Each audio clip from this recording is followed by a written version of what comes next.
Muy buenas noches con todos ustedes, un gusto de saludarlos en esta oportunidad. El equipo de trabajo del Laboratorio de Ingeniería de Higiene y Seguridad Industrial de la Facultad de Ingeniería Ambiental de la Universidad Nacional de Ingeniería les da la cordial bienvenida. El día de hoy tenemos el gusto de poder iniciar este programa de conversatorios virtuales, tal como estuvimos trabajándolo el año pasado, con la participación de la ingeniera de Higiene y Seguridad Industrial, Giovanna Camones, quien ha tenido la amabilidad de poder asignarnos un espacio de su agenda para poder conversar de un tema muy importante, el cual va a compartir con nosotros el día de hoy. Ingeniera Giovanna, muy buenas noches.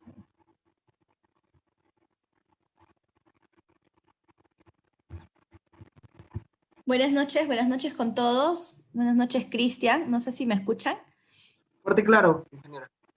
Muy bien. Bueno, primero agradecerles por la invitación.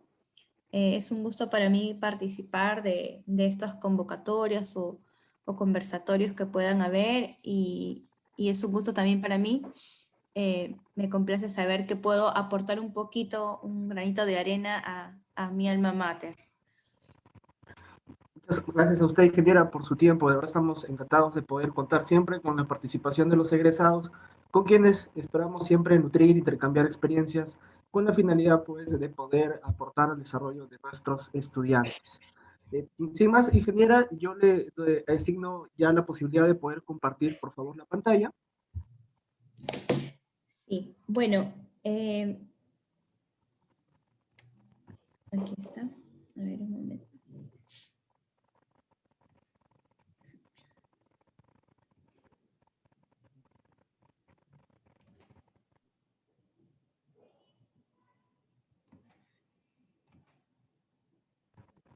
Ingeniera, antes de poder dar inicio a su eh, conversatorio que usted nos va a poder compartir, quisiéramos pedirle que nos pudiera comentar rápidamente quién es Giovanna Camones Galvez, ¿no? ¿Cuál ha sido su experiencia estudiantil en nuestra facultad, su perfil profesional, su desarrollo profesional, para que pueda compartir con todo nuestro público, por favor? Ya, muchas gracias, Cristian. Bueno, quiero que sepan que soy del código 97.2 de la facultad.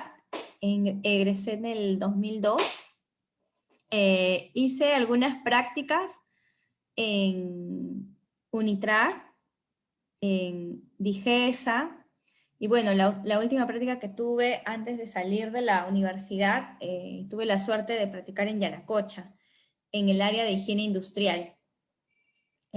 Bueno, para comentarles que en mi tiempo, no, hace mucho tiempo ya, no estaba muy conocida la carrera como ahora, ¿no? Nadie sabía que existíamos los ingenieros de higiene y seguridad industrial y por ejemplo, el área de higiene industrial que a mí me gustaba mucho, pues solamente la tenían las mineras, ¿no? Y el área de seguridad era lo más conocido, pero no era, digamos que muy pedido. En las prácticas que pude tener, por ejemplo, en Unitrar, para comentarles que es una gran oportunidad, si tienen la oportunidad de hacerlo, participen en esas prácticas, porque lo que pude, bueno, trabajé de cerca con los ingenieros sanitarios y me tocó hacer la caracterización de los residuos, de las aguas residuales. Entonces aprendí bastante de ese tema, que es el tema ambiental, y también cuando estuve en Digesa me tocó estar en la calidad del aire, trabajando con el ingeniero, hay un ingeniero que enseñaba higiene industrial en ese tiempo, no sé si todavía Ingeniero sigue. Narciso, de repente. El ingeniero Narciso no, era el ingeniero Robles, no sé si Ah, seguirá. el profesor Robles. Claro que El sí. profesor Robles, él estaba de jefe de esa área, y estaba Francisco, que no recuerdo su apellido, pero que él nos enseñó a manejar mucho los equipos de higiene industrial, lo que son estrés térmico, el tema de calidad de aire, fuimos a ver las estaciones de monitoreo, entonces aprendí bastante, me pareció una práctica muy interesante, aunque no nos pagaron, y en Unitar tampoco no nos pagaron mucho. Pero luego vino el tema de irme a Yanacocha, ¿no? Me presenté porque me gustaba mucho ir a los cursos de seguridad minera. Entonces siempre casi estaba en la Facultad de Minas también. Y encontré el aviso, ¿no? De casualidad y me presenté y bueno, salí. salí seleccionada, estuvimos en la terna con 3 compañeros de la universidad, y me tocó ir a hacer las prácticas al área de higiene industrial, con la ingeniera Luz Bancayán. Ella era mi jefa, y estaba Rosario Reyes, que era también de la escuela, y también Julio Pimentel, que eran de la escuela.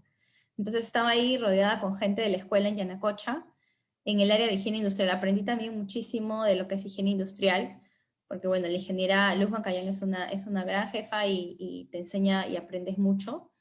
Entonces aprendí bastante en esas prácticas, no me puedo quejar. Y luego vino la oportunidad de trabajar, ¿no? He trabajado ya en el sector servicios. Estuve en Sodexo asignada a proyectos remotos, en Antamina y en Yanacocha también.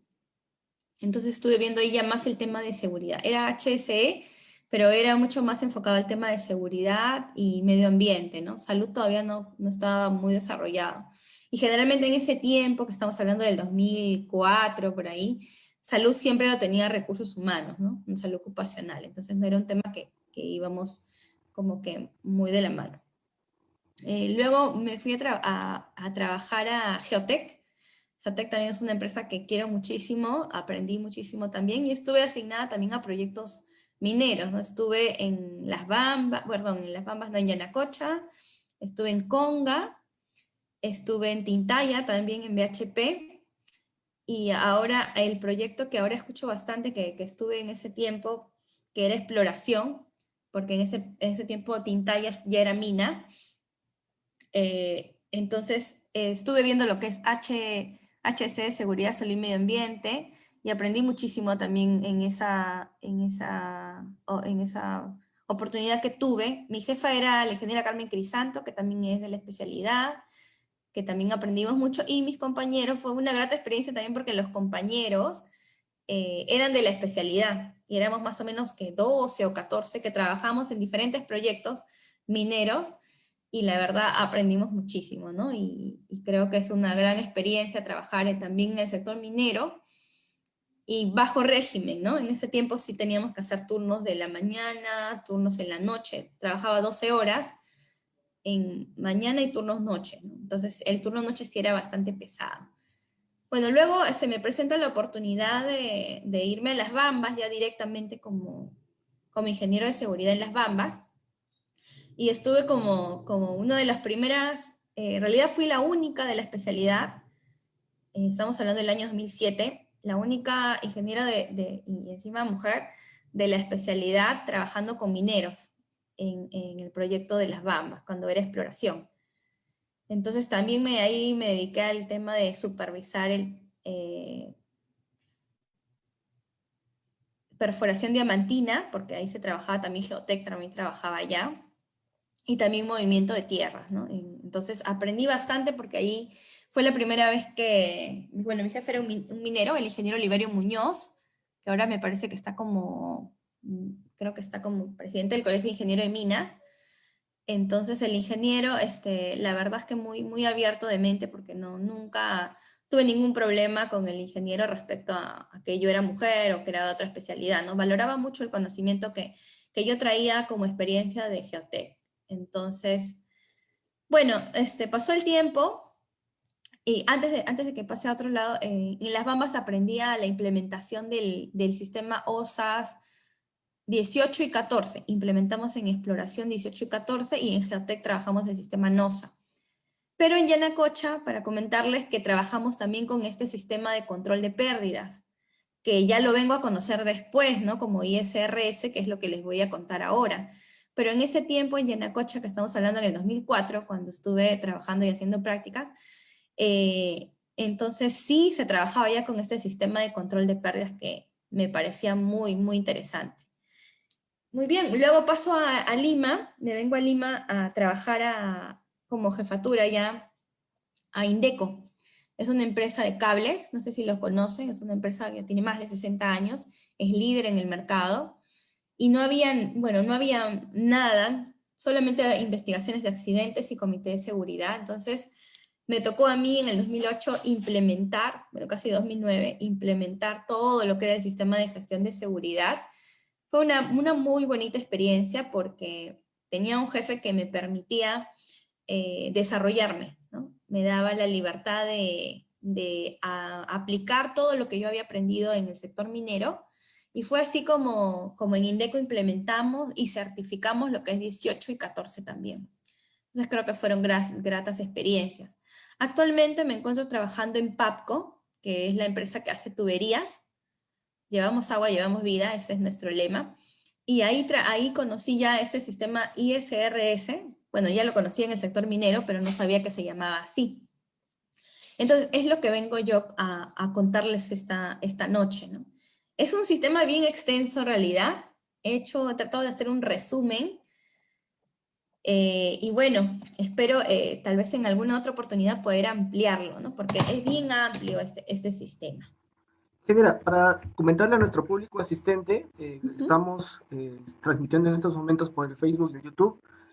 Por favor, cualquier consulta que ustedes tuvieran durante el desarrollo de la presentación de la ingeniera Giovanna, pueden escribir sus preguntas en el timeline que va a estar apareciendo debajo de la presentación. Cuando terminemos, la ingeniera termine de exponer su presentación, vamos a pasar a la ronda de preguntas y vamos a desarrollar el conversatorio con sus inquietudes. Gracias, Cristian. Entonces, bueno, voy a proceder a iniciar la presentación. La gestión de riesgos según la International Safety Rating Systems, que es conocido como el ISRS, que es una certificación de DNV. Pero primero vamos a empezar con qué es ISRS, ¿no? Es un sistema de DNV que está registrado internacionalmente.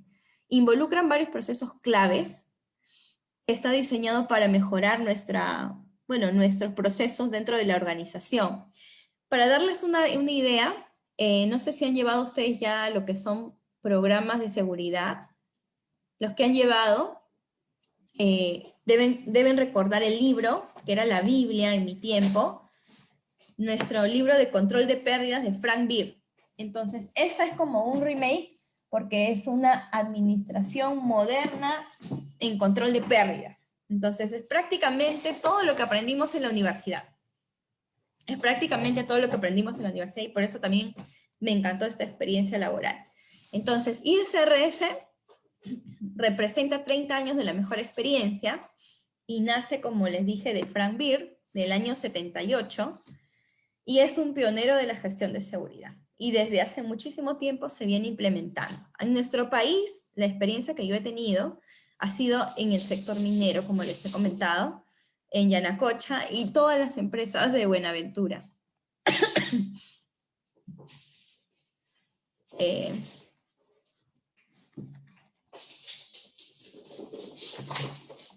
Me van a disculpar un poquito porque estoy un poco con la tos.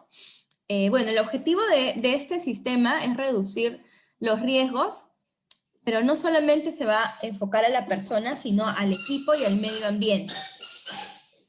En la sexta edición, la gestión se enfoca en todo lo que es seguridad y salud en el trabajo, y tiene 20 elementos fundamentales, que son los que yo les voy a explicar ahora, porque son los que yo vengo trabajando. Entonces, vamos a hablar un poquito de la séptima edición. Así como todos los sistemas se van, digamos que, empoderando y van actualizándose. Entonces, hay una séptima edición y una octava. En la séptima edición fue desarrollada en el 2005, y su alcance es más allá de seguridad y salud, porque incluye prácticas de sostenibilidad. En las prácticas de sostenibilidad, habla también de lo que es la gestión de calidad. Y en la octava edición, que fue lanzada en el 2009, ya contiene otros procesos, que es más conocido como PSM, que son Process Safety Manager, o sea, buscar seguridad en el proceso, es como ya una última actualización. Y bueno, algo que nos decía Peter Drucker, ¿no? El primer deber del negocio es sobrevivir, y el principio guía de la economía comercial no es maximizar las utilidades, sino minimizar las pérdidas. Entonces, ahora sí empezamos con lo que es ISRS, la sexta edición. Y como les dije, aquí involucra lo que es seguridad, salud, calidad, medio ambiente. Perdón, mi perrito. Y a eso se le conoce como que involucra el PEMA, en algunos casos, Y de acuerdo a la Administración Moderna de Control de Pérdida, involucra a GEMA. Entonces, ¿qué quiere decir? Que involucra a las personas, a los materiales, al ambiente y al equipo. Nuestro enfoque de seguridad, generalmente el que nos dan en la universidad, está más enfocado a las personas, pero eso se va más allá. Por ejemplo, si hay un evento que ocurre en el proceso, se tiene que investigar, se tiene que determinar cuál es la causa y cuáles son las oportunidades de mejora. Así como igual en algún equipo, ¿no? Algún daño material. Entonces, este sistema es bastante grande y involucra mucho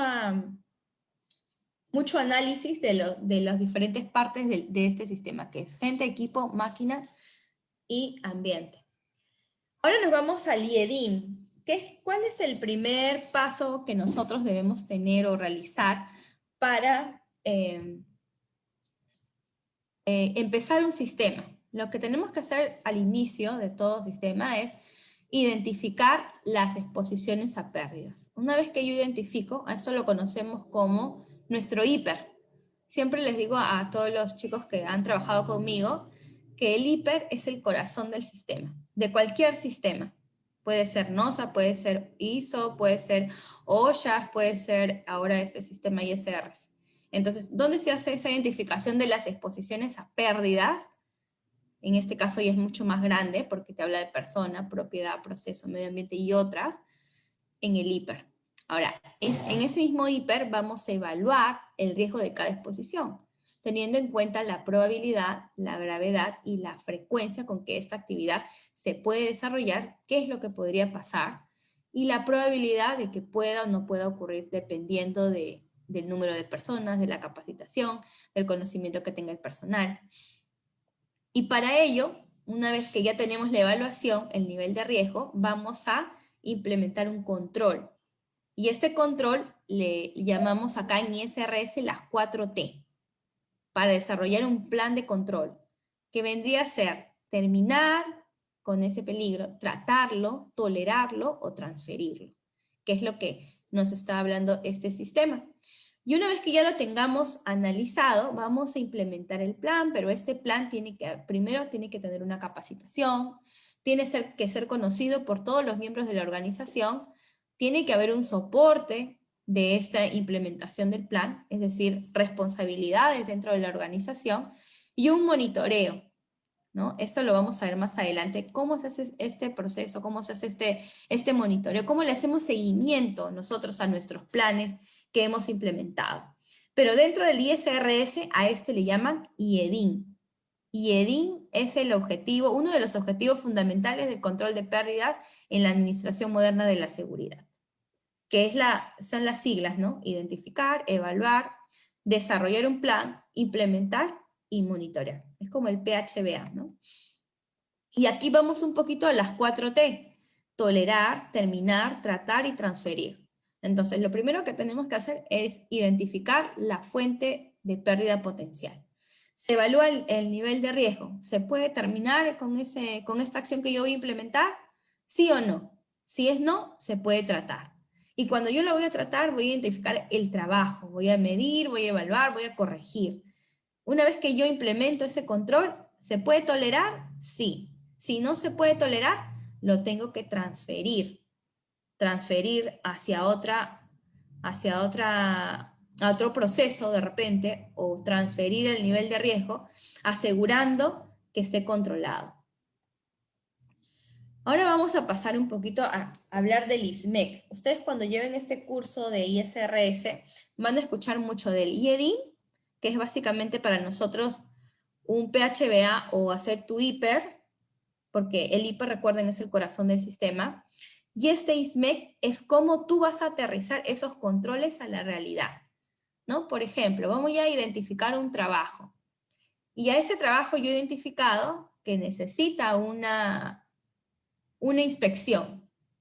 He identificado que nos hace falta inspecciones generales en esta organización. Entonces, ¿qué elementos y qué actividades del programa tengo que colocar, ¿no? en este plan para alcanzar los resultados? Y cuando yo voy a elaborar un estándar, un procedimiento de cómo hacer una inspección, tengo que preguntarme siempre, ¿quién lo va a hacer? ¿Qué se va a hacer? ¿Cómo se va a hacer? ¿Cuándo y con qué frecuencia? ¿No? Por ejemplo, si estamos hablando de inspecciones, hemos determinado que necesitamos un programa de inspecciones. Muy bien, ¿quién va a participar? Ah, van a participar los gerentes. Muy bien. ¿Con qué frecuencia lo van a hacer? ¿Semestral, anual, mensual? Bueno, vamos a ponerle semestral porque ellos no tienen mucho tiempo. ¿Quién más va a participar? Los jefes de área. Muy bien, entonces los jefes de área, ellos lo van a hacer mensual, bimensual, tengo que establecerlo. Y después de eso, yo voy a sacar un resultado, porque de esa inspección salieron observaciones. Y de esas observaciones yo tengo que medir, ¿no? ¿Cuántas observaciones tengo? Hago mi cuadro de seguimiento y digo cuántas observaciones hemos tenido en el área, por ejemplo, no sé, de fileteo, en el área de extrusión, en el área de inyección. Y voy haciendo y voy desmenuzando la información y digo específicamente qué tipo de condición se está reportando. No sé, de repente falta de limpieza o uso y desgaste excesivo. Y una vez que yo tengo esa medición, voy a evaluar. Y voy a decir, en el área de mantenimiento, de taller de mantenimiento mecánico, hay la condición que siempre se está repitiendo es falta de orden y limpieza. Entonces yo puedo enfocar mis acciones a ese punto, ¿no? De repente puedo hacer charlas de orden y limpieza, puedo hacer campañas de orden y limpieza, puedo de repente generar concursos de orden y limpieza para motivar y tratar de solucionar este problema. Y aquí viene la parte de corrección y reconocimiento, ¿no? Hay que corregir, por eso hay que informar cómo están con las áreas, cómo lo trabajamos nosotros en una organización. Nos reunimos, por ejemplo, con el equipo de producción, de logística, e informamos, ¿no? El equipo ha cumplido el 100%, o el equipo no cumplió. Y estas son las condiciones que más se repiten por cada área. Y vamos trabajando en equipo para lograr la solución de las mismas. Entonces, así es como trabaja el ISMEC.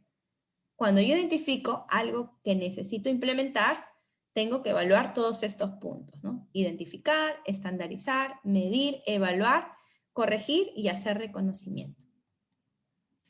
Entonces, ahora vamos a pasar al elemento 1. Al elemento 1, que nos habla de liderazgo y administración. Como les dije, vamos a hablar de la versión 6, que es la que yo he venido trabajando, en la que tengo experiencia y les puedo explicar y les puedo responder sus preguntas también. Entonces, el liderazgo y administración, este sistema es muy interesante porque no involucra solamente, en otras organizaciones, solamente el de seguridad hace las inspecciones, el de seguridad tiene que ver la brigada, el de seguridad tiene que ver con los cambios, todo lo hace seguridad, pero acá no. Aquí en este sistema hay 20 elementos que se reparten entre las diferentes áreas. Hay elementos que lo va a tener recursos humanos, hay elementos que lo va a tener el área de compras, hay elementos que lo va a tener producción, hay elementos que lo puede tener proyectos, hay elementos que los tiene seguridad, hay elementos que lo tiene calidad. Entonces, ¿cómo empieza este sistema? Yo tengo que identificar mis líderes, porque lo ideal, como son muchos elementos, si una sola persona está cargada de tantos elementos, entonces el trabajo se va a hacer un poco pesado y el sistema no va a correr o no va a fluir. Pero si entre todos los miembros de la organización elegimos líderes que puedan manejar este sistema, entonces ya la seguridad no es del departamento de seguridad, sino la seguridad es de toda la organización. En el caso del elemento 1, empieza por involucrar a la gerencia y a los líderes de la organización en el sistema. ¿Esto qué quiere decir? Quiere decir que le vamos a dar a estos líderes ciertas responsabilidades, de acuerdo al nivel que ellos se encuentran. Y vamos a elegir un líder de seguridad y salud o un coordinador de control de pérdidas, que generalmente es el jefe de seguridad o el responsable de seguridad. Para que podamos entendernos, este sistema tiene estas definiciones. El gerente superior es el individuo o la persona que tiene el cargo más alto en la organización. Y para nosotros es el gerente general. La gerencia superior o son aquellas personas que le reportan al gerente general. Por ejemplo, en mi organización son 4 gerentes que le reportan directamente: logística, producción, comercial y finanzas. Esta vendría a ser la gerencia superior.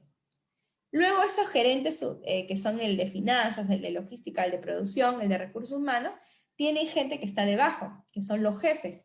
El jefe de producción, el jefe de logística, el jefe de contabilidad, el jefe de seguridad. Esos somos nosotros acá, los gerentes medios. O incluso hay coordinadores, ¿no? Porque no hay de repente a veces un jefe, sino un coordinador. Y luego viene la administración de primera línea, que vendrían a ser los supervisores.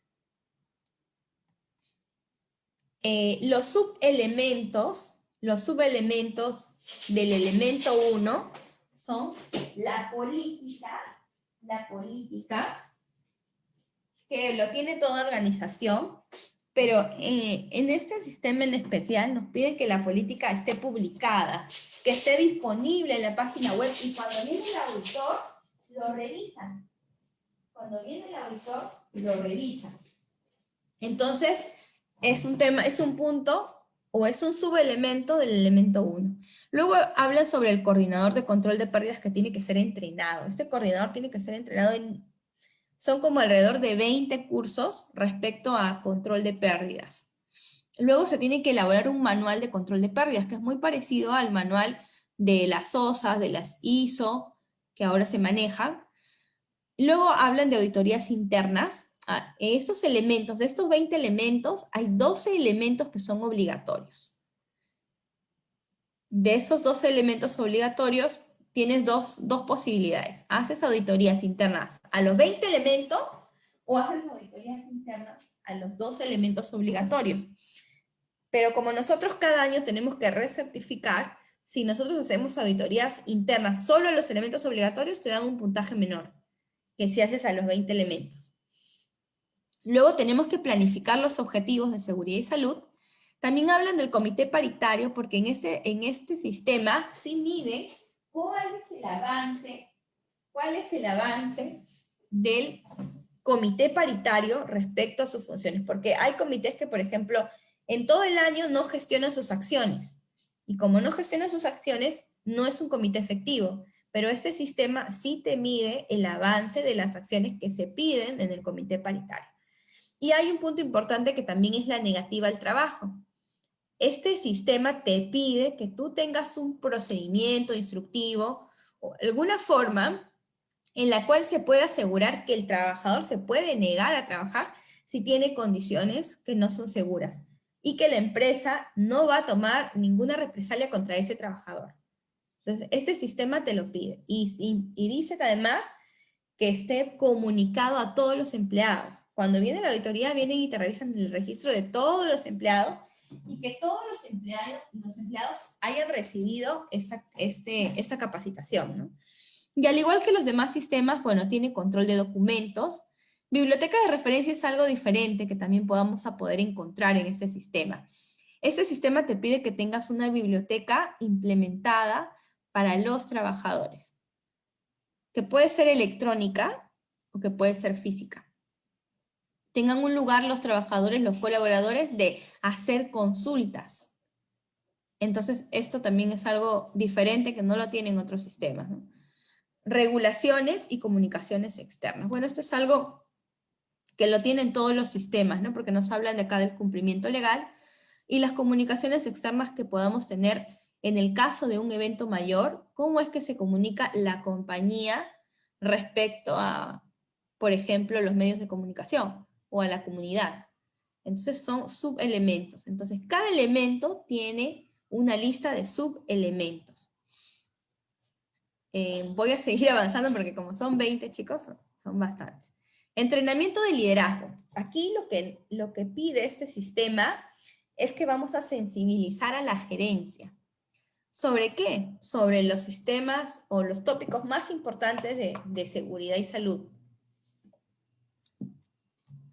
También pide capacitar a los líderes que hemos elegido de cada elemento, y a los líderes de la organización, como los jefes, los coordinadores, los supervisores. Pero aquí específicamente nos habla de la gerencia. Y miren la cantidad de cursos que este sistema nos pide. Nos pide 17 cursos. Esos 17 cursos más o menos se llevan en 4 días de 8 horas. Y los gerentes tienen que participar porque es una obligación de que ellos tengan que participar en estos cursos. Entonces, los gerentes separan su semana para participar en esta capacitación de control de pérdidas, ¿no? ¿Y qué temas ven? Bueno, ven desde temas simples hasta temas complejos, ¿no? Como el tema de causas y consecuencias, inspecciones, investigaciones, reglas y permisos, comunicaciones en grupo, ven todos los elementos del sistema. Entonces, es un... Para implementar este sistema se requiere mucho compromiso de la gerencia, muchísimo, porque es muy difícil que un gerente general, que un gerente de área asista toda la semana. Pero en esta oportunidad yo he podido ver de que sí han asistido, por lo menos la mayoría de gerentes, y a los que no han podido asistir han pedido su capacitación en su oficina, digamos que ha sido más de una semana, pero hemos estado ahí capacitándonos. Entonces, sí involucra mucho el tema de gerencia. Ahora vamos a pasar al elemento 3. Ahora, este sistema tiene una guía, quería comentarles. Tiene una guía y esa guía es de preguntas y respuestas y recomendaciones, que es muy interesante. Yo la tengo en físico y en electrónico solo tengo el tema de auditorías. Yo se los puedo compartir también si ustedes lo necesitan al final con Cristian. Pero es bien interesante porque es diferente a la 18.000 que te da la libertad de implementarlo como tú quieras, ¿no? O sea, te dice, haz esto y tú puedes hacerlo como tú creas conveniente en tu control operacional. Pero aquí no, aquí hay elementos básicos, fundamentales que no pueden excluirse de este sistema, como son, por ejemplo, las inspecciones planeadas y mantenimiento. Y aquí este sistema nos dice que son 6 tipos de inspecciones. Las inspecciones generales de salud y seguridad, que son recorridos a las diferentes áreas. Ahora, estos recorridos se pueden todavía especificar más. Si ustedes recuerdan en el libro de Frank Beer, nos hablan de los checklists que están asociados a cada punto. Nosotros, por ejemplo, les comento cómo hacemos. Cada máquina tiene su propio checklist para hacer su inspección. Tiene un checklist y cada máquina, cada equipo, cada área tiene su propio checklist. Y después de checklist tiene como que un formato para colocar cuáles son las observaciones que se han encontrado. Y se clasifican los peligros de la siguiente manera, porque vamos a encontrar muchos peligros, pero necesitamos darle prioridad. Necesitamos saber cuál es urgente, cuál es importante y cuál puede esperar. Entonces, el peligro de clase A quiere decir que involucra si no lo solucionamos, puede ocurrir un accidente fatal, un accidente de gravedad. Tiene que corregirse de inmediato, si no se paraliza la labor. El peligro de clase B es serio. Quiere decir que puede ocasionar un accidente con daño permanente, ¿no? Puede ser, por ejemplo, un atrapamiento, y eso debe solucionarse también dentro de, bueno, dependiendo, ¿no? Si es un atrapamiento pasaría a peligro de clase A, porque si no, nos va a generar una incapacidad permanente. Entonces, un peligro de clase B, digamos que podría ser, no sé, a ver, podría ser de repente una manguera que esté en el camino y que puede generar, que se puede solucionar en ese momento, pero que no va a generar un daño extremo, ¿no? Un daño que pueda generar una incapacidad permanente, algo fatal. Y el peligro de clase 6 es algo menor, ¿no? Por ejemplo, faltó una señalización de riesgo eléctrico, o está deteriorada, desgastada la señalización. Lo dividimos en A, B y C. Entonces, de esa manera nosotros vamos viendo la urgencia, porque la mayor cantidad de observaciones se va al equipo de mantenimiento. Y el equipo de mantenimiento, no les miento, tendrá pues más de 100, 200 observaciones por mes. Entonces hay que clasificar y priorizar. Por ejemplo, un problema de guarda tiene que ser inmediato, solucionarse de inmediato. Un tema de que un tablero eléctrico esté abierto y le esté cayendo agua tiene que solucionarse de inmediato. ¿Qué puede esperar? No sé, de repente una señalización o estuvo obstruido algo, entonces sacamos ese material y ya está libre, ¿no? No va a generar un daño mayor. Y como les dije, el peligro C es algo muy leve, ¿no? Falta repintar de repente las líneas peatonales, como que un repintado, algo menor. Y en las inspecciones de orden y limpieza, por ejemplo, también las hemos clasificado por áreas, y también algunas empresas veo ahora que ya están implementando programas de mejora, ¿no? SQC, que hacen auditorías de 5S, pero también nosotros tenemos en el área de seguridad un formato especial que es para producción, para almacenes, y va a depender también si el área es pequeña, el área es grande, entonces se adaptan checklists para hacer este tipo de inspecciones. Estos checklists van más enfocados a poner cada cosa en su lugar, ¿no? Teniendo en cuenta la 5S. Entonces, es ya otro tipo de enfoque. En el de partes críticas sí tenemos un poquito que analizar, porque, por ejemplo, ¿no? ¿Qué parte crítica o qué partes críticas podemos tener en un área de trabajo? ¿Qué partes críticas podemos tener, por ejemplo, en un almacén? ¿Qué partes críticas o artículos críticos tenemos en el área de producción? Entonces, esto va muy de la mano con el mantenimiento preventivo. Generalmente para partes críticas, lo que se hace es, se involucra a las diferentes áreas y con ello se puede hacer un análisis de todos los equipos y partes o artículos que sean críticos para su área, ¿no? Por ejemplo, les comento la experiencia. Nos reunimos con el área de almacén, de logística, y nos dice que para el jefe de almacén, estaba también el área de compras en la reunión, nos dice que para él un artículo crítico es la parihuela de madera. Pero en ese momento los de compras y nosotros dijimos, pero la parihuela parece algo sencillo. Claro, parece algo sencillo. Sin embargo, la parihuela que compramos para el área de materia prima tiene ciertas características para que puedan encajar exactamente en el rack y para que el montacargas pueda ingresar las uñas y las pueda sacar, sin el riesgo de que se rompa. Entonces es un artículo crítico, porque si la parihuela se rompe, pues se cae la bolsa de Big Bag, y estamos hablando de bolsas de 1 tonelada, por ejemplo, y puede generar un accidente con daño a la persona y pérdida de material. Entonces pasa a ser un artículo crítico, ¿no? Esto también es algo que nosotros hemos aprendido en estas reuniones y con este sistema. Entonces, es importante en este punto que nos reunamos con las diferentes áreas y escuchemos y tengamos los puntos de vista tanto del equipo, del área de seguridad y también de compras, porque ellos son los que van a hacer las compras, que lo vamos a ver más adelante en el elemento 19. Y cuando hablamos de mantenimiento preventivo, es fundamental, ¿no? Aquí el mantenimiento preventivo no ingresa cuando la máquina falla, sino más bien se quiere adelantar a que la máquina no falle y que no haya problemas, y que esos problemas nos puedan generar accidentes de trabajo. Generalmente son la revisión. Nosotros, ¿cómo entramos ahí a tallar? La revisión de equipos importantes. Vamos a ver, por ejemplo, hablando de montacargas.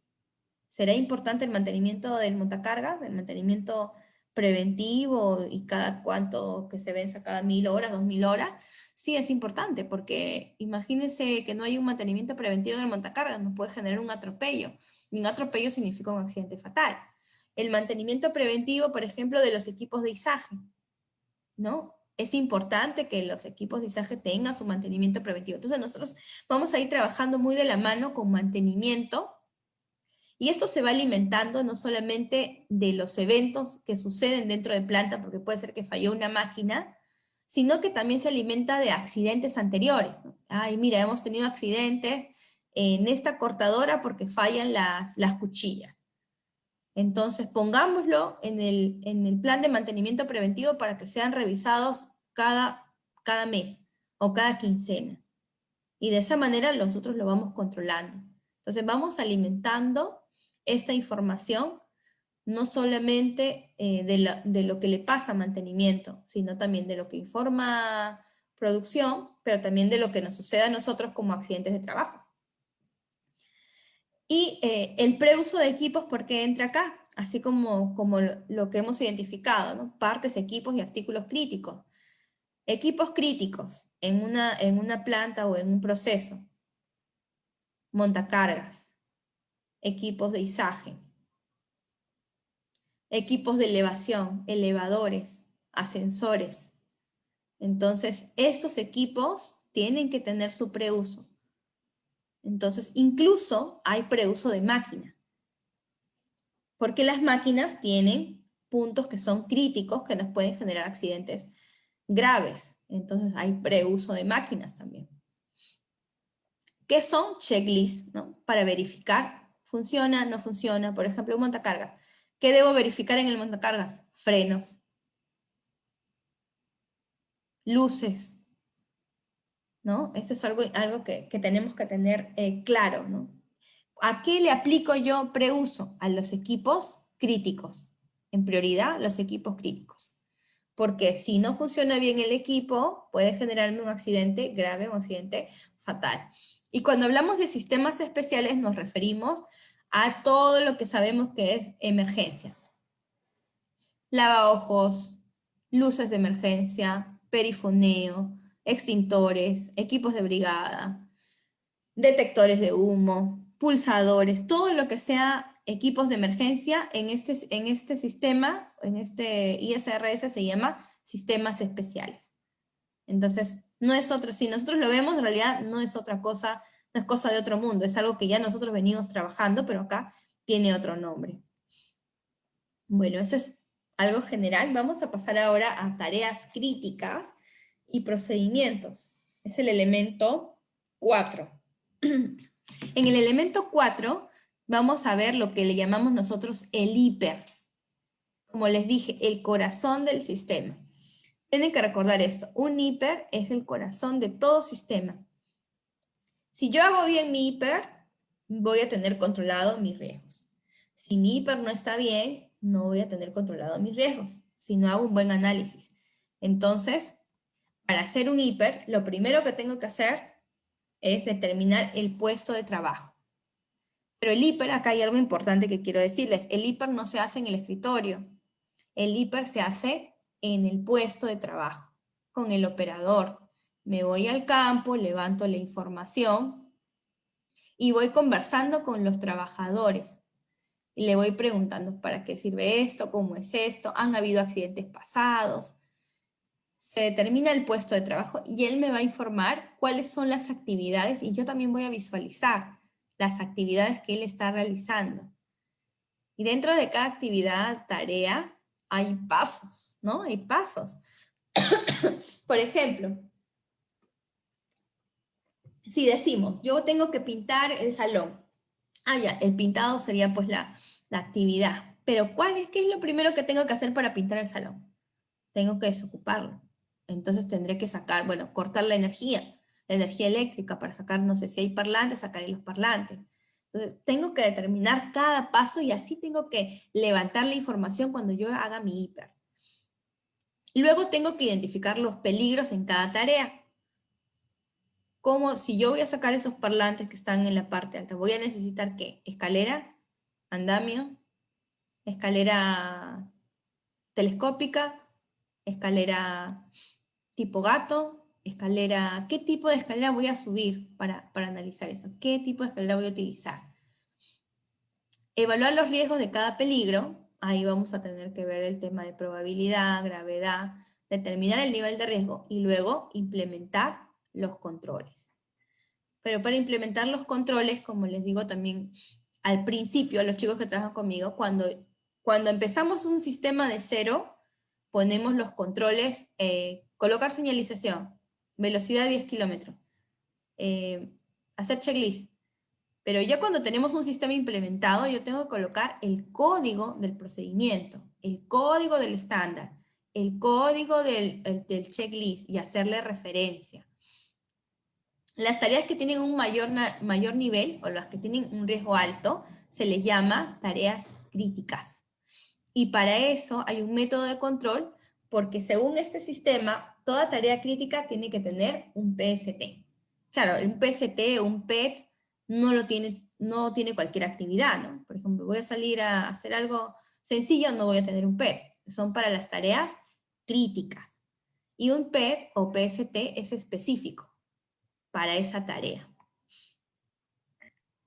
Vamos a pasar al elemento 5, que es la investigación de incidentes y accidentes. Aquí para comentarles, en este sistema se investiga todo tipo de evento. Puede ser un incidente, un casi me cae esa tubería. Se investiga. Hay todo un equipo. Hubo un accidente, se cayó la tubería y se rompió. Fue una tubería y se rompió. Se investiga. Resulta que estaba manejando montacargas y justo cuando retrocede se golpea la baranda y la baranda se dañó. Se investiga. Se investigan todos tipos de eventos. Hubo un problema en el proceso y se rompieron las cuchillas. ¿Qué pasó? ¿Por qué se rompieron? Encontraron que había, no sé, un pedazo de una llave dentro de las cuchillas. Se investiga ese evento. Todos los eventos tienen que ser investigados. Por eso es este elemento es bien extenso, pero se los voy a resumir porque les voy a contar la experiencia o cómo lo implementamos nosotros para que les sea más fácil. Nosotros trabajamos con el modelo de causalidad de pérdidas de Frank Beer, ¿no? Que ya lo conocemos, ¿no? Una pérdida es un daño o lesión no intencional, pero detrás de esa pérdida hay un evento, hay un contacto. Detrás de ese contacto hay una causa inmediata y detrás de esa causa inmediata hay una causa básica y detrás de esa causa básica hay una falla en el sistema. Ahora, este método de causalidad, esta metodología, se complementa muy bien cuando nosotros le aplicamos el por qué, porque lo vamos a analizar, ¿no? ¿Por qué ocurrió este contacto? ¿Por qué ocurrió? ¿No? Porque es fácil decir, no usaba lentes, pero ¿por qué no usa lentes?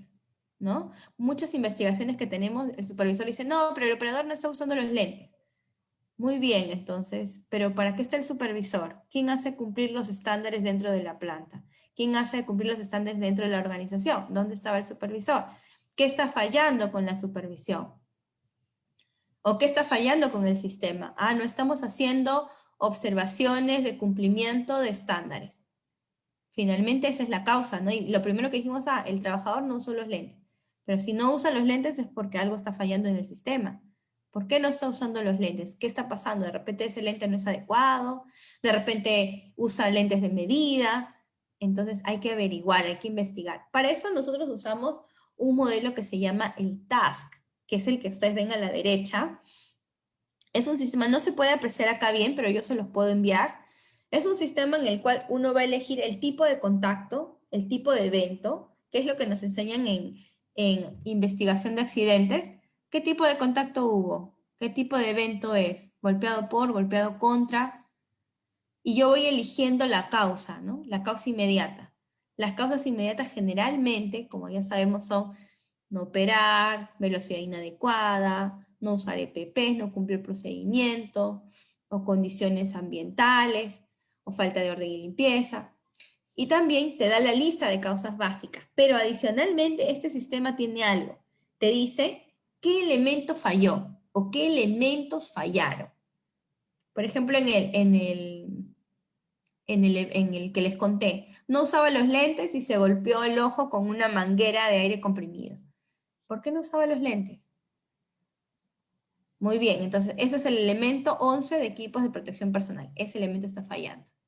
Pero también está fallando porque resulta que este señor trabajaba en una línea y lo cambiaron a otra línea y no recibió la inducción específica antes de ser cambiado de puesto. ¿Qué está fallando? Elemento 10, capacitación. Entonces vemos ahí qué está fallando, qué elementos están fallando de tu sistema de gestión. ¿Dónde le tienes que poner más fuerza? ¿Dónde tienes que enfocarte más?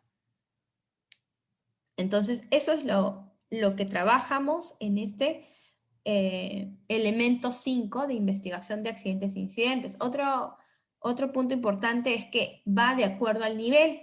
Por ejemplo, un accidente que es leve, participa el supervisor. El supervisor inmediato realiza la investigación a través de una metodología que se llama las 4P, que ya no he podido adjuntarlas porque ese es Ese es un curso aparte y muy extenso, pero es la metodología de las 4P.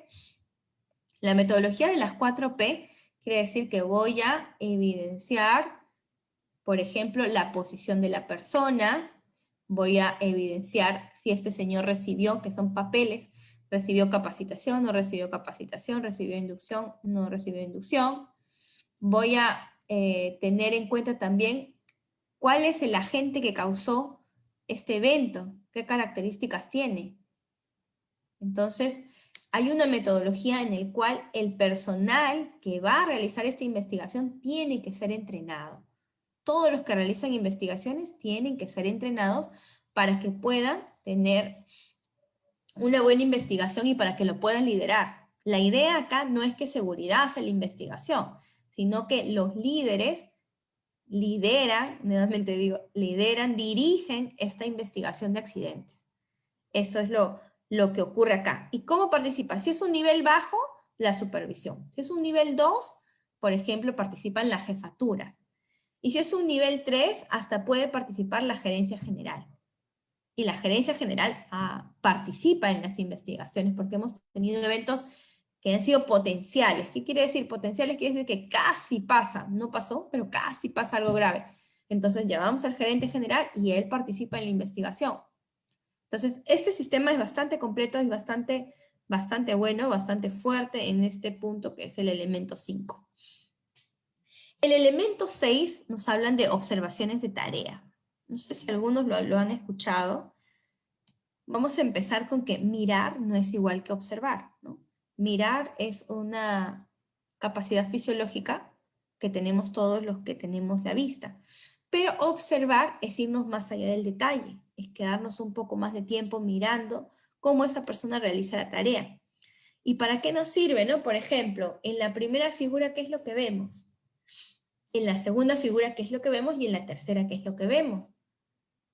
Bueno, acá no podemos interactuar, pero en la primera figura algunos verán un hombre tocando el saxofón y otras personas verán un rostro de una mujer y otros verán las dos.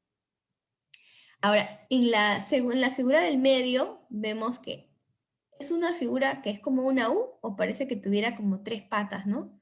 ¿Y es posible? Es lo que nos preguntamos.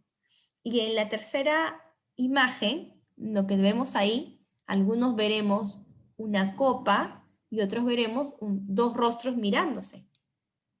Entonces, mirar no es igual que observar.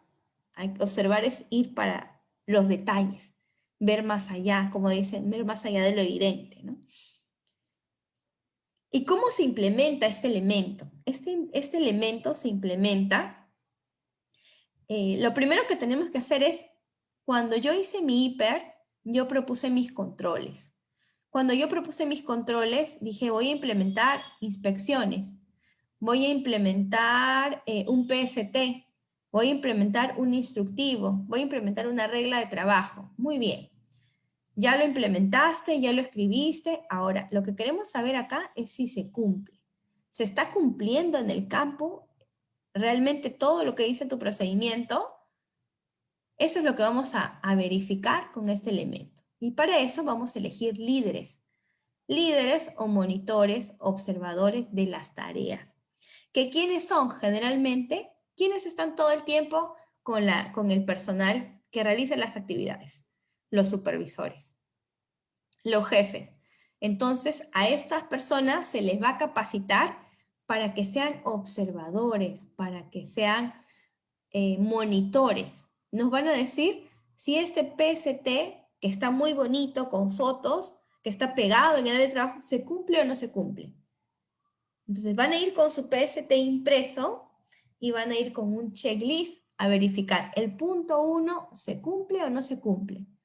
A ver, retirar material cuando estoy amarrando la tubería. Y vemos que en la práctica, pero nunca retiró el material. Dice que usa guantes y cuando le digo al señor, no usa guantes. Entonces, es una forma de hacer que los procedimientos se cumplan, pero también es una forma de repente de ajustar los procedimientos a la realidad. Porque muchas veces nosotros hacemos el procedimiento en el escritorio, pero cuando se van al campo, hay variaciones. Y esas variaciones son las que tienen que ser menores para que se puedan cumplir y para que eviten accidentes. Muy bien. Luego que ya tenemos nuestros líderes capacitados, hacemos una programación mensual, ¿no? Por ejemplo, a Giovanna Camones le toca hacer 5 observaciones de tarea, 2 completas y 3 parciales. ¿Qué quiere decir parcial o completa? Mi PST tiene 10 pasos. Si yo hago una observación completa, voy a observar todo el PST, los 10 pasos, todo el tiempo que me cueste. Puede ser 1 hora, puede ser media hora o más de 1 hora. Y cuando yo digo parcial, que voy a observar un pedacito del PST, solamente el punto 2.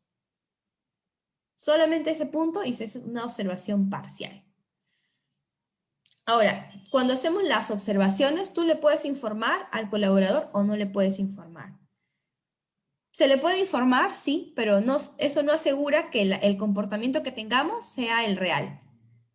Ahora, podemos también hacer combinado. Un día le informo y otro día no le informo. Siempre y cuando yo vaya con ese señor, con ese mismo señor, y le haga la observación. Ahora, eso también nos sirve para hacer seguimiento a aquellas personas que se accidentan mucho, para corregir qué está pasando con ese trabajador, por qué se accidenta mucho, porque siempre tiene reportes. Entonces voy a hacerle sus observaciones de tarea. ¿Cumple o no cumple el procedimiento? ¿O qué está fallando?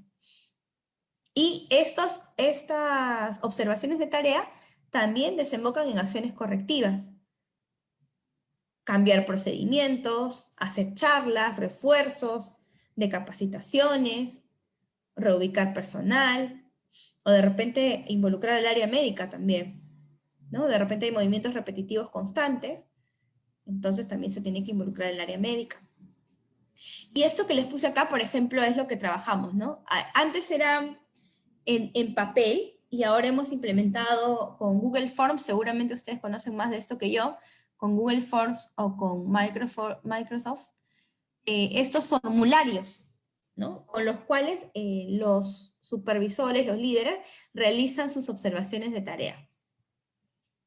Ahora, una observación de tarea es algo sistemático, ¿no? ¿Justifica el tiempo que un supervisor esté mirando cómo se hace la tarea? Sí justifica. ¿Por qué? Porque no solamente en ese PCT o en ese procedimiento hay temas de seguridad, sino hay temas de calidad. Y también va a mejorar la productividad y obviamente lo que nosotros buscamos siempre, la disminución de lesiones. Entonces sí es rentable y es una muy buena herramienta para corregir, ¿no? Si hay algo que está fuera del estándar, tenemos que hacer la intervención para corregir o también para felicitar. Si el señor cumplió todo su procedimiento, lo que tengo que hacer es felicitarlo, porque estoy reforzando el comportamiento positivo. Vamos a pasar a lo que son preparación, el elemento 7, preparación para emergencias. Bueno, aquí hay algo interesante porque esto nace igual, como en todos los sistemas. En todos los sistemas, para yo saber qué tipos de emergencias voy a tener, primero tengo que hacer mi IPER, ¿no? Mi identificación de peligros, mi evaluación de riesgos. En esta organización puede haber incendios, aquí puede haber sismos, acá usamos gas, fuga de gas, acá usamos sustancias químicas, derrames de sustancias químicas. Accidentes siempre va en emergencia, siempre va atención de accidentes, no se olviden. Entonces, una vez que ya tengo identificadas mis emergencias, digo, ¿cuáles son mis recursos? ¿Qué tengo? ¿O qué necesito? Brigadas de emergencia. Puede ser una brigada, a veces le llaman brigadas de primeros auxilios, brigadas contra incendios, o puede ser una sola brigada que atienda todas las emergencias. ¿Qué otro recurso tenemos? Puede ser que tengamos sistema de red, o nos falta el sistema de red. Puede ser que tengamos sistema de detección, o nos falta implementar. Mangueras contra incendios, extintores, luces, y me pongo acá a listar todos mis recursos que ya tengo o los que voy a necesitar. Ahora, ¿cómo implementamos para el ISRS? Porque lo normal es la lámina anterior, pero para el ISRS, ¿qué se necesita? Primero, nombrar un coordinador de brigada. Después de este coordinador, va a tener sus coordinadores por área. En cada área y en cada turno tiene que tener un coordinador, el coordinador general. Va a hacer la actualización del IPER de emergencias en forma anual, como corresponde, y va a elaborar un plan de emergencias que incluya todas las emergencias identificadas. Y es más, este elemento te pide ciertas características que debe tener ese plan de emergencia. Te da como unos requisitos. Luego te habla de identificar las emergencias externas. No sé si en el curso, algunos ya deben haber llevado su curso de plan de emergencias, ¿verdad? Y me acuerdo que a mí el profesor Bustamante nos mencionaba siempre, hagan su plan de emergencia con sus vecinos. Y este elemento o este sistema te lo pide obligatorio. Tienes que hacer una reunión, primero un contacto con todos tus vecinos, intercambiar experiencias, números para que puedan ayudarse, intercambiar los recursos. Nosotros, por ejemplo, en la planta hemos hecho un par de reuniones con algunas empresas vecinas. Nos hemos conocido, hemos visto qué recursos teníamos, hemos hecho visitas, intercambiamos hojas de seguridad, porque en estos casos de emergencia es muy importante el apoyo también que nosotros podamos brindar. Ellos me apoyan, yo los apoyo. Aquí es un apoyo mutuo. Luego también hablan de una parte de controles maestros de fuentes de energía, que eso también es importante, ¿no? ¿Qué voy a hacer? Primero, identificar válvulas, interruptores, llaves de gas, y no solamente las voy a identificar, ya acá tengo, sino que tengo que colocarle una tarjeta para que todo el mundo pueda verla, ¿no? En este caso no he podido adjuntarle las fotografías, pero bueno, si ustedes lo necesitan, yo se los puedo mandar o lo puedo agregar a la presentación que les voy a compartir, estas señalizaciones. ¿Para qué? Para que todo el mundo sepa dónde está la llave general del gas, dónde está la llave general del agua, dónde está la llave principal de la bomba contra incendio, dónde está la llave principal que corta la energía a la subestación. Entonces, todas esas válvulas tienen que estar claramente identificadas, es lo que nos pide este sistema. Nos habla de un sistema de lecciones aprendidas, que seguramente ya en muchos lugares lo hace, pero ¿en qué consiste? Esto consiste en, hacemos un simulacro y hacemos una charla de retroalimentación. ¿Qué salió mal en el simulacro? ¿Qué podemos mejorar? O si, por ejemplo, ocurrió un accidente de verdad y la brigada atendió, siempre hay oportunidades de mejora. ¿Y qué es lo que se hace ahí? Se reúne a todos los brigadistas y se hace la lección aprendida, como que miren, compañeros, actuamos de esta manera, pero debimos haber hecho esto. ¿Qué podemos hacer? Y entre todos vamos generando un plan de acción, un plan de mejora, para que esto siempre sea un aprendizaje. Bueno, el plan de ayuda mutua ya lo comentamos. Y aquí hay algo que nos dice, planeamiento después del evento. Muy bien. Dices, tu planta tuvo un incendio y no va a poder atender. ¿Cómo se va a atender a los clientes? Porque aquí lo que busca en el punto 10 es que no pare. No sé cómo decirle que hay un manejo de crisis. Eso quiere decir continuidad del negocio. En algunas plantas, por ejemplo, las que trabajan a nivel corporativo o las que trabajan a nivel nacional, dice, la planta de Lima tiene algún problema, entonces la planta de Arequipa o la planta que está pues en Trujillo la va a suplir para la atención a los clientes. Entonces, eso es lo que busca, está inclusive un poco enfocado en lo que es continuidad de negocios. Así es. Es completo este sistema, ¿no? Comunicación ya lo hemos visto. Y en reglas y permisos de trabajo, ese es un elemento bien práctico. Lo que nos dice acá es, cada organización tiene que implementar sus reglas generales. Por ejemplo, en algunas organizaciones tienen las 12 reglas de oro. En otras tienen las 5 reglas importantes. Cada organización va a tener sus 5 reglas generales de control de pérdidas. Y luego, cada área tiene que tener su regla especializada de trabajo, que las vamos a ver más adelante. Por ejemplo, ¿no? Aquí les he traído algo que trabajamos ahí en la empresa para que ustedes lo puedan ver. En el área de extrusión, es una regla. Primero, verificar el buen estado de los pernos, ¿no? Y de las llaves Allen. ¿Por qué? Porque siempre las utilizan. Y puede generarse eventos. Y además que ya han habido accidentes con estas llaves. El área de materia prima tiene sus propias reglas de trabajo. El área de inyección tiene sus propias reglas de trabajo. Y luego ya nos hablan de los permisos de trabajo.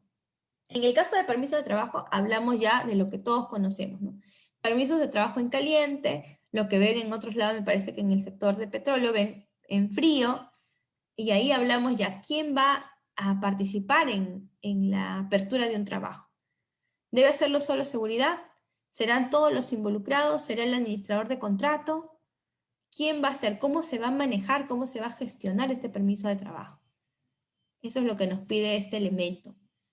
Y luego nos piden algo interesante, que cada año se tiene que hacer una revisión de las reglas con cada equipo de trabajo y se les tiene que tomar un examen escrito. Y en ese examen escrito o en esa capacitación que se les da, se les tiene que preguntar si ellos consideran importante que se deba actualizar o si hay algún cambio en estas reglas.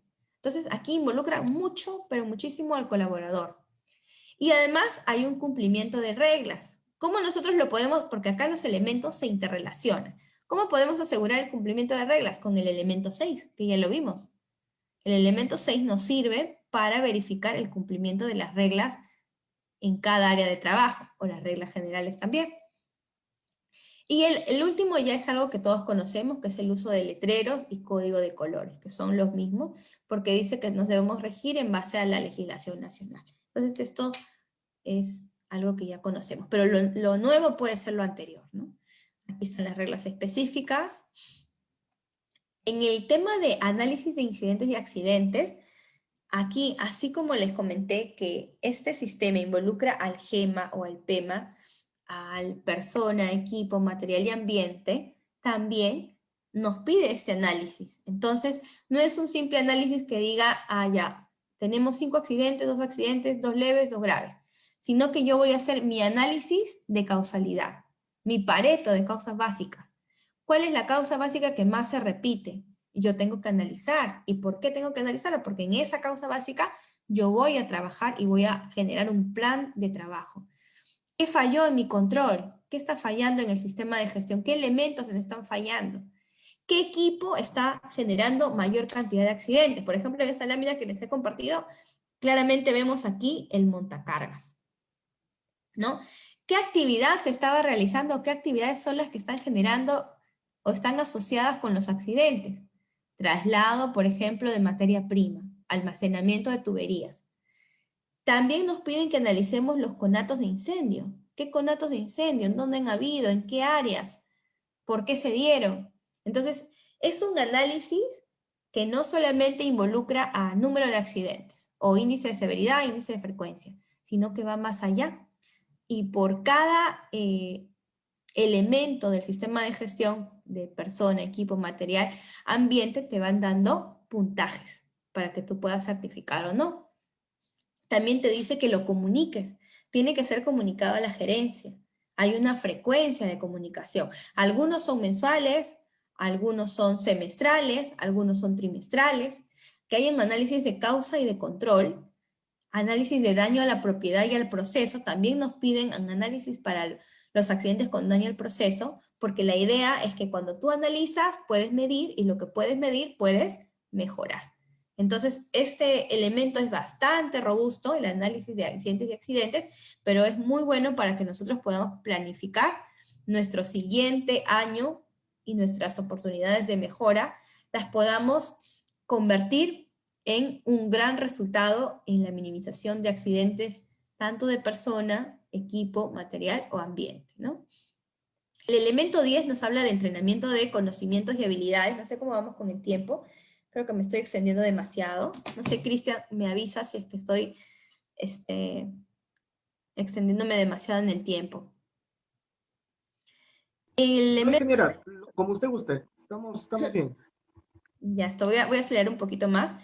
El elemento 10, tenemos el elemento de que vamos a trabajar. En el elemento 2 trabajamos a nivel gerencial y aquí vamos a trabajar a nivel operativo. ¿Qué es lo que se pide? Es una matriz de capacitación por puestos de trabajo. Yo tengo que identificar mi análisis o mis necesidades de entrenamiento. ¿Cuáles son mis fuentes de entrada? ¿En qué me baso yo para hacer esta necesidad? Digo, este señor tiene que ser capacitado en algo, en mis tareas críticas. ¿Qué me salió crítico? Manejo de montacargas. Eso quiere decir que al montacarguista yo le debo dar un curso especial de manejo seguro de montacargas. ¿Qué me salió crítico? Manejo de puente grúa. Entonces, para todo lo que son equipos de izaje, tienen que tener una capacitación y una certificación. ¿Qué me salió crítico? Inspecciones, muy bien. ¿Qué tenemos que mejorar en inspecciones? No sé, de repente salió que al momento de hacer las inspecciones, siempre hay fugas de aceite en la máquina. Entonces llamamos al equipo de mantenimiento. ¿Qué está fallando? Nos vamos al elemento 3, mantenimiento preventivo. O veo que en el área de corte, por ejemplo, hay problemas de orden y limpieza. Muy bien, entonces capacitación de orden y limpieza para el equipo de corte. Accidentes e incidentes. ¿Qué accidentes e incidentes hemos tenido? Hemos tenido accidentes, hemos tenido eventos con montacargas, equipos de izaje, hemos tenido eventos también en atrapamiento, por ejemplo, cuidado de manos. Ah, muy bien. Campaña y cuidado de manos para todos. ¿Qué dicen las observaciones de tarea? ¿Qué está fallando en las observaciones de tarea? ¿Qué tenemos que mejorar? O algún problema de gestión de cambio. Entonces, yo tengo que armar mi matriz de capacitación con los resultados que ocurrieron durante el año en estos puntos. Pero no solamente termina ahí, sino que además de eso me piden que yo tenga un sistema de entrenamiento, que haga evaluaciones a los cursos y las personas que dictan esos cursos, que han sido capacitados también, que los califiquen, que verifiquen la efectividad de las capacitaciones y que además ellos establecen un repaso. Todos los líderes tienen que llevar capacitaciones cada 3 años. Cada 3 años un líder tiene que llevar un curso completo. Pero acá además, por ejemplo, nosotros podemos poner, eso depende de cada organización, no los dije ese sistema, pero para las tareas críticas, manejo de montacargas, anual. Equipos de izaje, anual. Eso lo define la organización. ¿Por qué el repaso? ¿O por qué la capacitación cada año? Porque de repente estamos teniendo muchos accidentes. Cuando ya no tengamos, de repente es solo un repaso. Y la certificación será cada 2 años. Hay una diferencia entre la capacitación y la certificación. La capacitación es que asistió y la certificación es pasó un examen con un mínimo de nota. Eso es una certificación. Vamos a pasar al elemento 11 de protección personal, que acá es algo importante, es un elemento sencillo, pero que es bastante poderoso también. Primero hay que identificar las necesidades de los equipos de protección personal. ¿Cómo? A través de una matriz de equipos de protección personal por puesto de trabajo.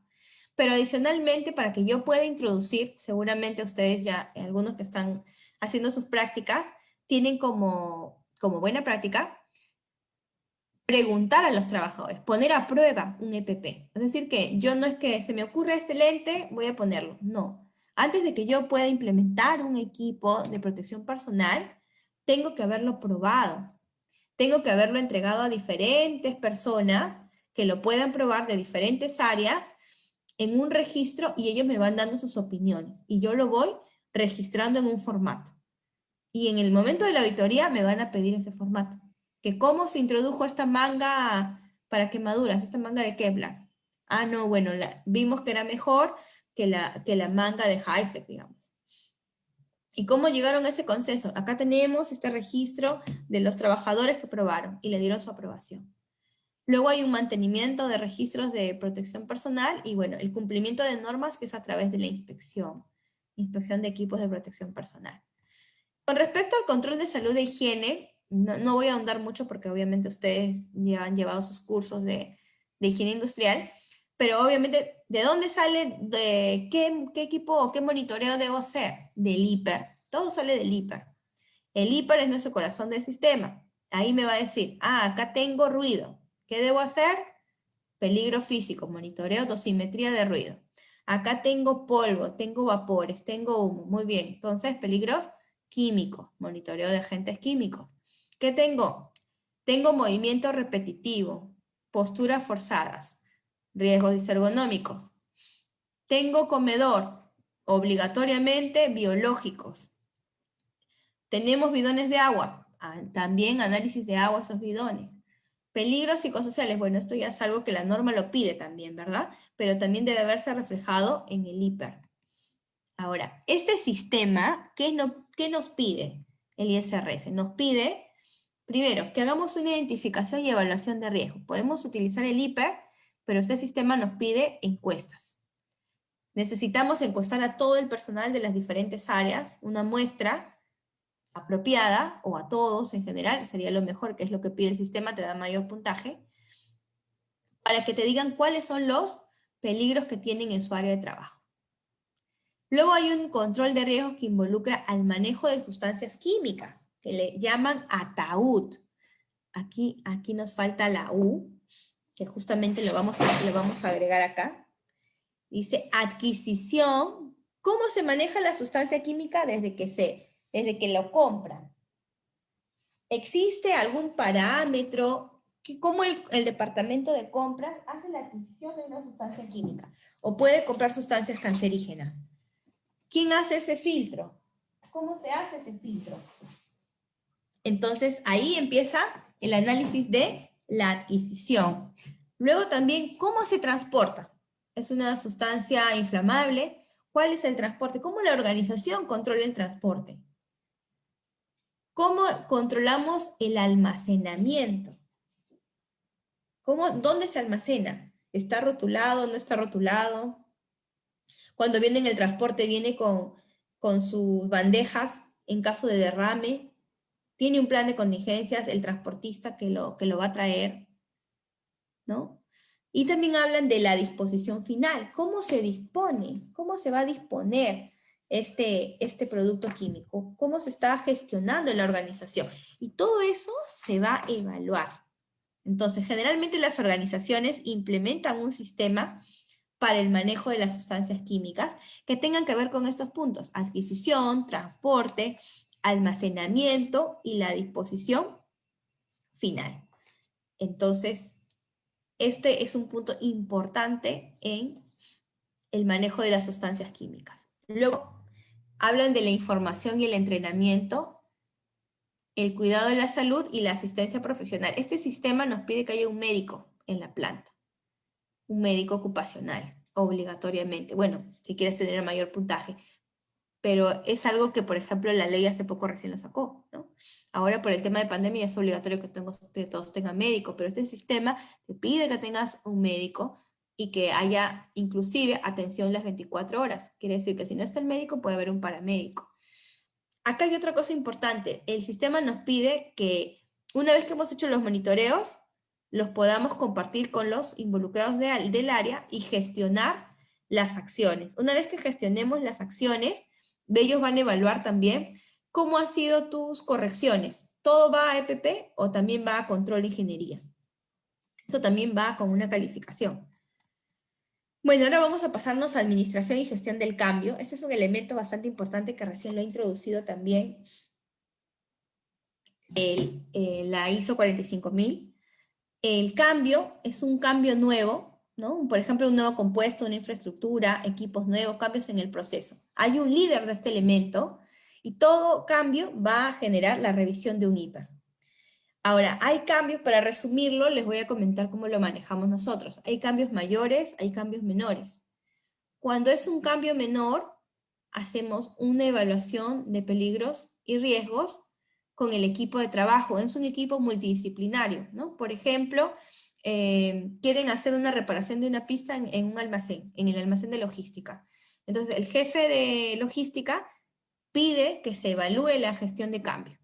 El líder de la gestión de cambio hace la reunión con logística, seguridad, producción probablemente. Si se involucra compras, entrará compras. Si mantenimiento tiene que entrar, entra mantenimiento. Y todos nos reunimos y empezamos a ver las diferentes aristas de este cambio que se está generando. Por ejemplo, puede ser que vamos a contratar a un tercero, a un contratista. Ese contratista debe tener una certificación especial. Ese contratista debe tener permisos.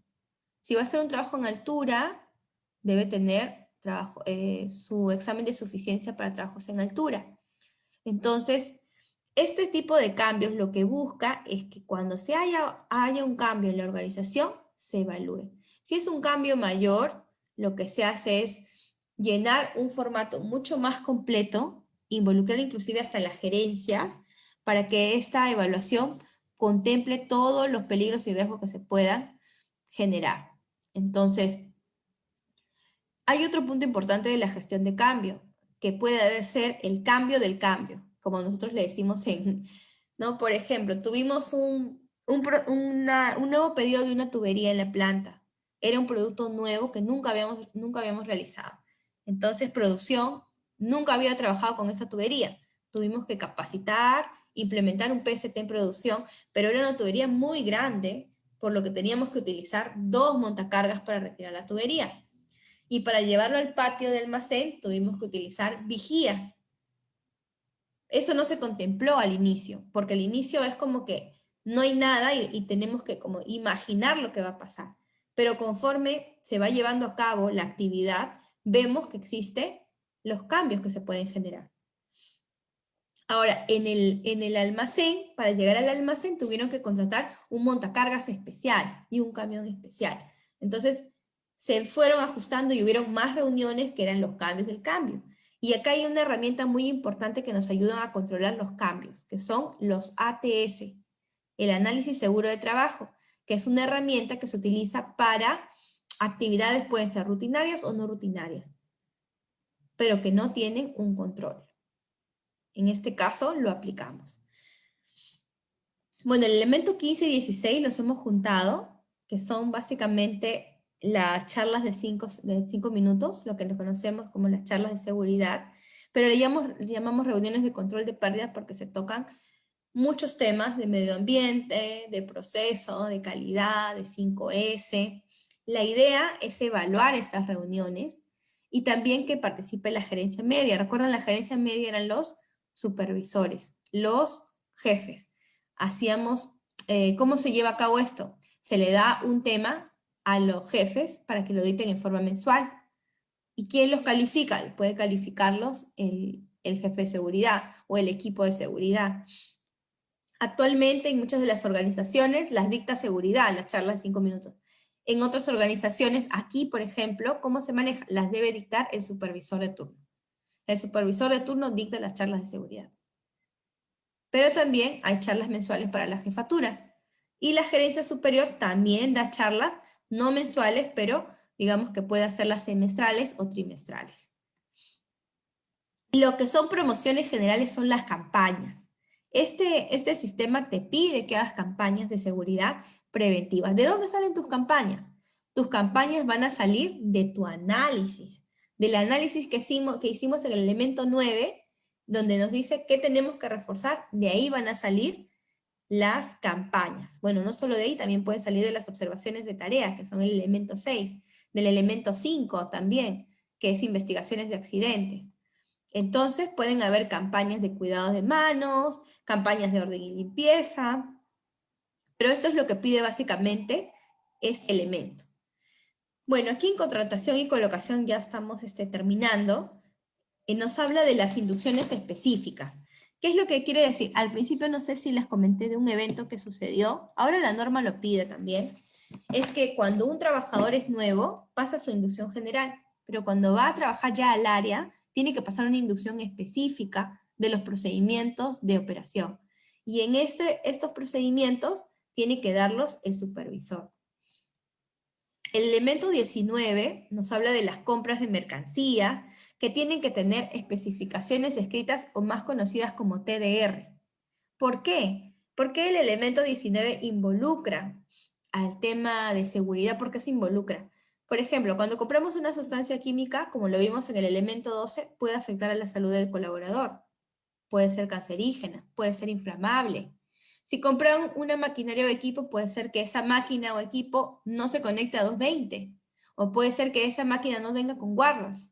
O que no venga con señalización en el idioma español. O que no tenga paradas de emergencia. O que no traiga el manual. Entonces, son puntos importantes que hacen que puedan ocurrir eventos de accidentes de trabajo o en cualquier parte del tema, ¿no? Ahora, les voy a comentar un poquito cómo lo manejamos nosotros en la organización. Tenemos un procedimiento de administración de materiales y servicios, que es el elemento 19, que nos habla también de los términos de referencia. Como les dije, no se le pone términos de referencia a todo, sino a los equipos y equipos críticos, materiales críticos. Se debe especificar para que compras no no puede adquirir algo que a ellos les parezca. A mí me parece que eso está bien, ¿no? O puede contratar a una contratista, dice, ah, esa contratista está más barata, pero esa contratista no tiene su seguro complementario, no tiene su prevencionista, no da charlas de seguridad. Entonces, para eso es este elemento. ¿Y cómo se hace con la adquisición y compras de insumos químicos? Se solicita la MSDS al proveedor siempre, y para la adquisición hay un instructivo, cómo se va a ingresar estos elementos o este insumo químico a través de la administración y la aprobación. Hay una revisión de la hoja de seguridad que lo hace una persona en la organización, verifica que no sea cancerígeno, que no sea inflamable, que no genere daños a la salud o al producto final. Y después de eso, se le comparte ese procedimiento a los contratistas y se genera una hoja de ruta para ese insumo químico. Y por último, terminamos, es el elemento 20, donde lo que nos dice es involucrar a la familia. Involucrar a la familia en temas de seguridad. Primero, ¿qué debo hacer? Identificar cuáles son los accidentes que han ocurrido en el hogar. Y de acuerdo a ello puedo involucrar a los colaboradores y también a sus familias. En el caso que les estoy mostrando las fotografías, son de los niños que trabajan en la planta, los hijos de los trabajadores que trabajan en la planta que han hecho estos afiches. Nosotros hemos trabajado con el elemento 19 con bienestar social para que a los niños ya se les enseñe cuáles son los peligros y los riesgos que existen en el hogar, que existen al cruzar la calle, para que vayamos sembrando esa semillita de prevención de riesgos de trabajo o riesgos en general, ¿no? Esa semillita sea un trabajador que se cuide cuando llegue a laborar. Bueno, chicos, espero que no se hayan dormido. No, ingeniera, muchísimas gracias por su presentación, muy interesante. Y como le había comentado, durante su presentación estuvieron llegando algunas preguntas. A continuación se las voy a transmitir para dar, ya termino con la última parte de nuestro evento. De parte de José Luis Loaiza, pregunta, al generarse una lesión, se generaría dos informes, uno sobre la investigación del accidente y con ello encontrar la causa raíz, pero también la necesidad de evaluar si la atención del herido se realizó cumpliendo el plan de emergencia. La pregunta sería, ¿en qué plazo de manera probable, ¿no? de qué manera puede generar valor a la organización? Cuando estamos hablando de inclusive hay algo que no les llegué a mencionar porque como ven es bien extenso este sistema, el elemento 5 nos dice que nosotros debemos establecer cuánto es el máximo de, si es un evento grave, la investigación se debe realizar dentro de las 24 horas. Dentro de las 24 horas, por lo menos un reporte preliminar, y el informe de investigación, máximo 48 horas. Si es un accidente de nivel medio, podemos tener hasta 3 días para hacer la investigación. Y si es un accidente leve, digamos que de primeros auxilios, podemos tener hasta 4 días para realizar la investigación. Pero cuando estamos hablando de un evento crítico, que nos ha generado un tiempo perdido o incapacidad permanente, sí, tiene que ser de inmediato. 24 a 48 horas. El informe de investigación y la reunión de la brigada también. No sé si con eso Gracias. pregunta. Sí, muchas gracias, ingeniera. Pasamos a la siguiente pregunta y se menciona lo siguiente. ¿Qué herramientas se cuentan para evaluar la eficacia de los cursos brindados o la efectividad, como se menciona? Ya, mira, lo que podemos tener para brindar la efectividad de un curso es, por ejemplo, les hablé de las campañas de cuidados de manos y dedos. Nosotros en la compañía donde estoy trabajando actualmente, en el 2007 tuvimos muchos accidentes de manos y dedos. En el 2000, hace 2018, en el 2018, perdón, entonces hicimos la campaña de cuidado de manos y dedos y al finalizar el año hicimos una medición de, de caracterización, partes del cuerpo lesionado. Comparado con el año anterior, se redujo en 50%. Entonces, ¿qué quiere decir? ¿La campaña fue efectiva? Sí, porque se redujeron en 50% las lesiones en manos y dedos. Ese es un ejemplo que yo estoy dando de cómo medir la efectividad de una capacitación. Por ejemplo, si hablamos de montacargas, todas las acciones que yo estoy realizando con montacargas, que pueden ser campañas, capacitación, ¿se refleja en el resultado final? ¿Se redujeron las lesiones con montacargas? Si se redujeron, la capacitación fue efectiva. Si no se redujeron, no fue efectivo. Excelente, ingeniera, muchas gracias. Tenemos una siguiente pregunta de Elvis Airampo y nos consulta lo siguiente. ¿Ha implementado usted algún indicador proactivo y otro indicador cuantitativo sobre las prácticas y que expone o lo hacen las empresas normalmente? Sí, tenemos muchos indicadores preventivos, por ejemplo, lo que estamos trabajando ahora a nivel de gerencias, tenemos un indicador que se llama liderazgo visible. Liderazgo visible es como que el gerente va a una organización, da la vuelta a la planta, a la parte operativa, y hace una corrección, una retroalimentación, una sensibilización. Puede ser de un accidente que haya pasado, puede ser de un acto subestándar que encontró, y esto se les mide a ellos. Cada quien, cada gerente, cada jefe tiene su propio indicador. Su indicador es 4 observaciones de liderazgo visible al mes. Ese es mi indicador proactivo. Pero adicionalmente, los supervisores tienen los indicadores proactivos de hacer 4 reportes de actos subestándares y 2 reportes de condiciones mensuales. Tienen que hacer una inspección al mes y tienen que cumplir 5 observaciones de tarea al mes. Esos son sus indicadores.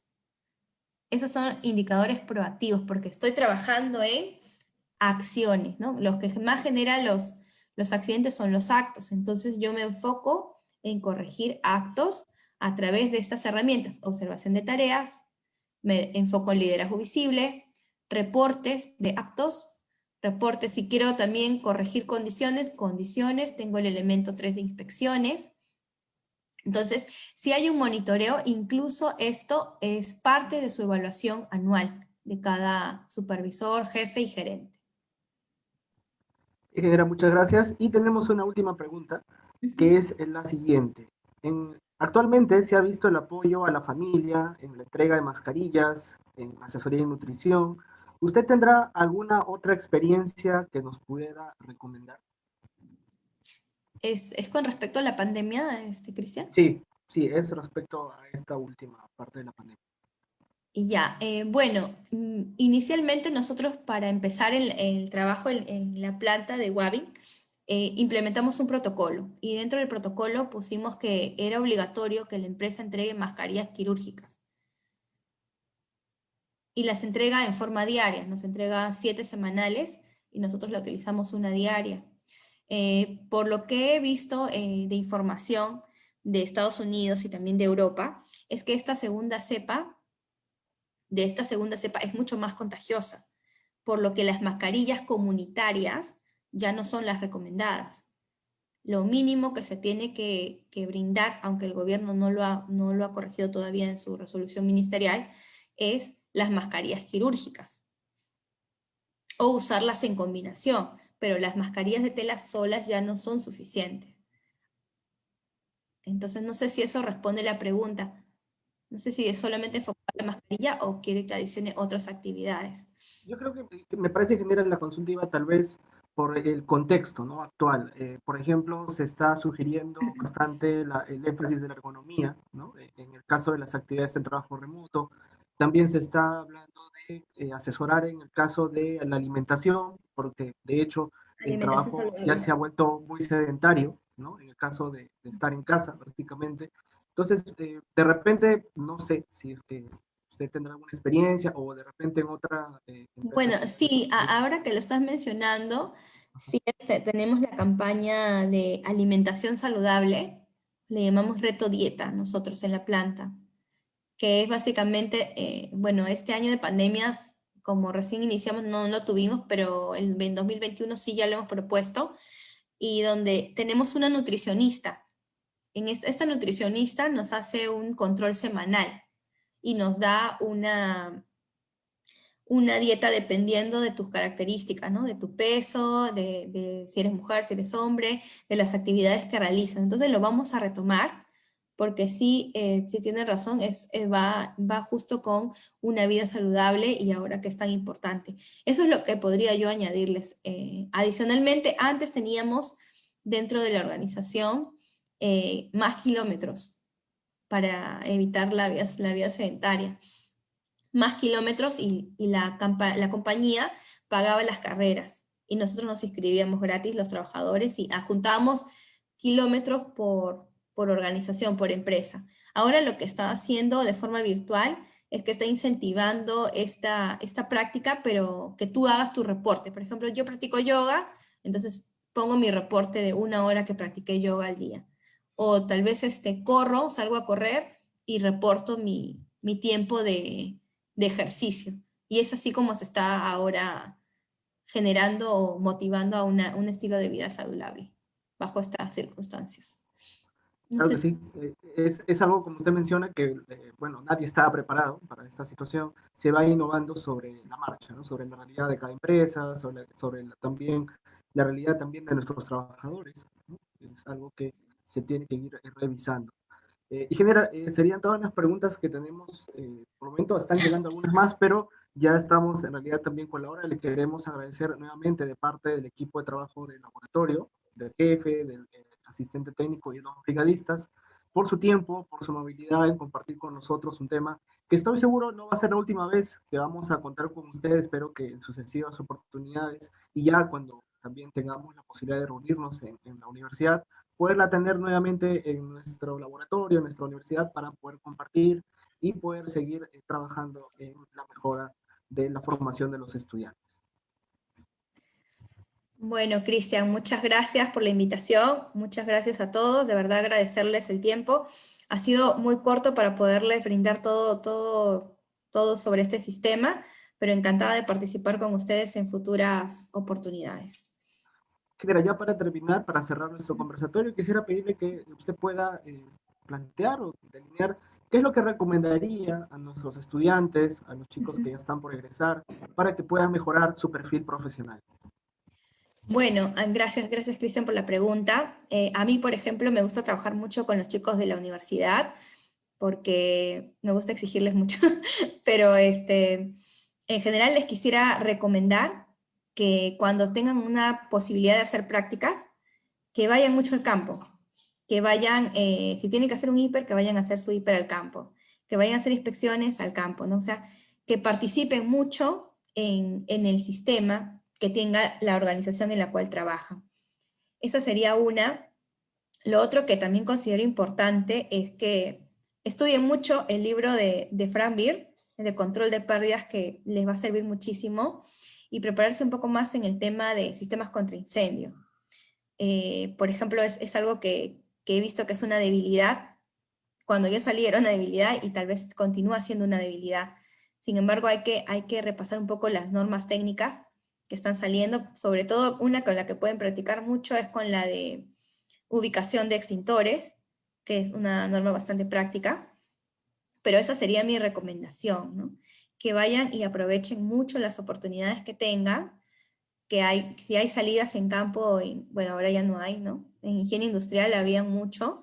Es muy importante que si ustedes tienen la oportunidad de practicar, de elaborar, que se vayan al campo, a la parte práctica. Ahí es donde uno aprende en realidad, ¿no? No es que vas a tener un jefe que te va a enseñar todo, porque el jefe a veces está ocupado, pero uno aprende en el campo. Es lo que yo podría recomendarles, ¿no? Muchísimas gracias, ingeniera. Estoy seguro que los estudiantes, los futuros egresados van a tomar en consideración lo que usted menciona, porque nuestra carrera definitivamente pues es en campo, ¿verdad? Tenemos que siempre procurar disponer o asignarle tiempo para poder estar ahí, ¿no? En el desarrollo de nuestras actividades.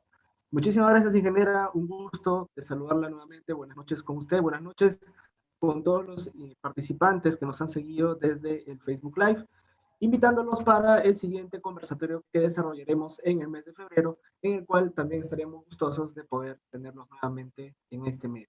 Nuevamente, muchísimas gracias por su atención. Muy buenas noches con todos. Permiso. Gracias, buenas noches.